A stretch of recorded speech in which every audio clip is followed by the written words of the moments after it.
Good morning all of you. आज का topic है नंबर 13 एरंड। वेदना स्थापनीय द्रव्य है। गण इसका है वेदनीय, स्वेदोपग, अंगमर्द, परशमन, मधुर, स्कंद। चरक के अनुसार विदारी गंध आदि, अधोभागर, वात, संसमन। सुश्रुत के अनुसार कुल इसका है एरंड कुल है यूफोर्बिएसी। लेटिन नाम एरंड का है रिसिनस क्योम्यूनिस। एरंड का संस्कृत नाम है एरंड पंचांगुल, 5 अंगुलियों से जो युक्त है। इसका पत्र होता है इसलिए इसको पंचांगुल कहते हैं। वर्धमान, जल्दी बढ़ने वाला इसलिए इसको वर्धमान कहते हैं। फैले हुए पत्र वाला होता है इसलिए इसको उतान पत्र कहते हैं। और व्याघ्र की पूंछ होती है, उसके समान इसकी पुष्प मंजरी होती है इसलिए इसको व्याघ्र पूंछ भी कहते हैं। हिंदी नाम इसका है रेडी अंडी। स्वरूप इसका है, इसका वृक्ष और बहुवर्षायी होता है और 18 फीट तक ऊंचा या इससे भी अधिक ऊंचा होता है। पत्र इसके हरे व लाल रंग के होते हैं और 30 से 60 सेंटीमीटर व्यास के होते हैं। खंडित होते हैं, अंगुलियों के समान 5 से 11 खंडों से युक्त होते हैं। पत्र व्रंत जो इसके हैं 4 से 12 इंच लंबा ग्रंथि युक्त होता है। पुष्प इसका है एक लिंगी होता है। फल इसका है कंटक वध प्रवर्धन युक्त होता है। बीज इसका होता है आयताकार, सलक्षण होता है और मतलब अनेक वर्ण का होता है, ब्राउन, ब्लैक ऐसे। और इसमें मतलब चित्रित होता है, इसमें डिजाइन से बने होते हैं, चित्र टाइप। बीजावरण जो इसका है ये कठिन होता है। जाति इसकी 2 जातियां होती है, श्वेत और रक्त। जो रक्त जाति का एरंड है उसका जो तना और पत्र है ना वो लाल रंग के होते हैं। और आयु की दृष्टि से भी ये 2 प्रकार का होता है, बहुवर्षायु और एक वर्षायु। जो बहुवर्षायु एरंड होता है उसमें तेल अधिक व फल और बीज बड़े होते हैं। ठीक है।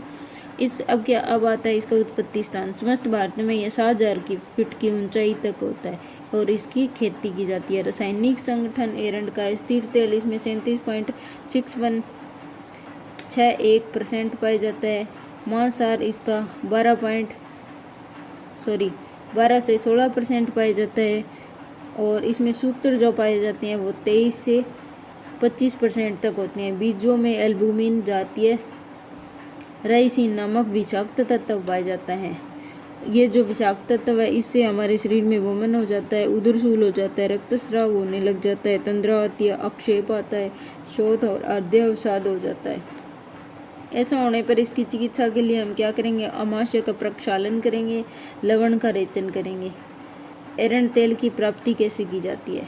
जो एरंड के बीजों से तेल निकालने की 2 विधि है। एक तो शीत विधि है।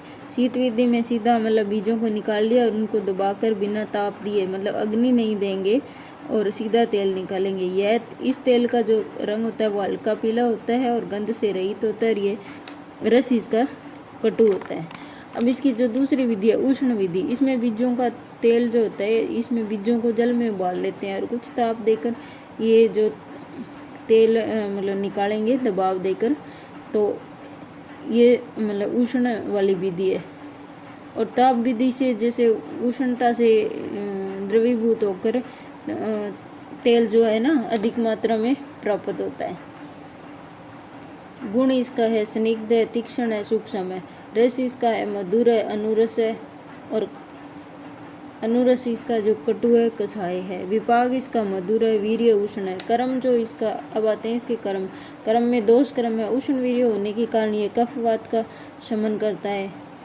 सांवात के लिए एरंड का तेल है जो वो मतलब अधिक उपयोगी है। अभ्यंतर नाड़ी संस्थान में इसका क्या कर्म है? वात शामक और बल्य होने के कारण यह वेदना संस्थान में वेदना को कम करता है। मेद्य है, अंगवर्ध, प्रशमन है। स्थानिक बाह्य कर्म क्या है? वातर होने से यह सोतर व वेदना स्थापन है।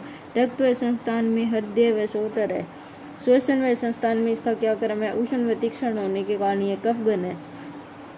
मूत्र व संस्थान में इसका प्रयोग क्या है? तीक्ष्ण होने के कारण यह मूत्र का शोधन करता है। अब आते हैं इसके प्रयोग क्या है? कफवात विकारों में यह प्रयुक्त होता है। आम वात में यह प्रसिद्ध होती है। सबसे ज्यादा मतलब आम वात में इसको देते हैं। कटिशूल, ग्रहदृष्टि, पार्श्वशूल, हृदयशूल और आम वात और संधि शोथ, नाड़ी दुर्बल्य, चर्म रोग, वात रोग, स्तन शोथ, कंठ शोथ आदि रोगों में जैसे वेदना होती है तो वेदना युक्त रोगों में इसको दिया जाता है। वेदना युक्त जो रोग होते हैं इसमें पत्थर भी बांधते हैं और एरंड तेल का अभ्यंग भी करते हैं। वेदना स्थापन और बल्य होने के कारण इसका प्रयोग नाड़ी शूल, पक्षाघात, अर्दित, कंपवाद, आवात में किया जाता है। हृदय शूल, श्रोत्रोगों में इसका प्रयोग किया जाता है। काश व श्वास में इसका प्रयोग जो है मतलब बहुत लाभकारी है। मूत्रकृच्छ में इसको दिया जाता है। बस्ती शूल में देने से इसकी बस्ती की जो वेदना होती है वो शांत हो जाती है। कुष्ठ आदि त्वक रोगों में भी इसको दिया जाता है। रक्त विकारों में भी इसका प्रयोग किया जाता है। अब आते हैं इसके प्रयोजन। प्रयोजन क्या है? इसके मूल, पत्र, बीज और इसका तेल। मात्रा इसकी है, मूल कलक की जो मात्रा है वो 10 से 20 ग्राम है। बीज इसके है 2 से 6 दाने लेंगे और तेल की जो मात्रा है 4 से 16 ml लेंगे। अब आते हैं इसकी विशिष्ट योग। विशिष्ट योग में एरंड पाक आता है, एरंड मूलादि क्वाथ आता है और एरंड सप्तक क्वाथ आता है। Thank you.